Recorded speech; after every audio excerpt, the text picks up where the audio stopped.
Back on the 59 BelAir. Had troubles with the bottom fender bolts. That's where I'm at, is on the inside. I thought I better take care of that. We'll show you what's going on here. This one's still got the shims rusted on there. Bang coming.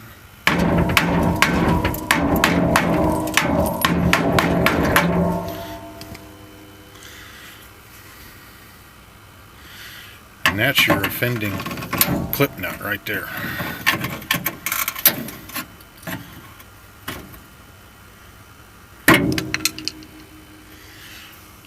This is what the back is rusted into.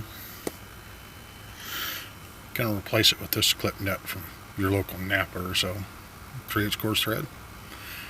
And this one, when it rusts, it'll rust clear off out of the way. Anyhow, like, comment, subscribe if you will.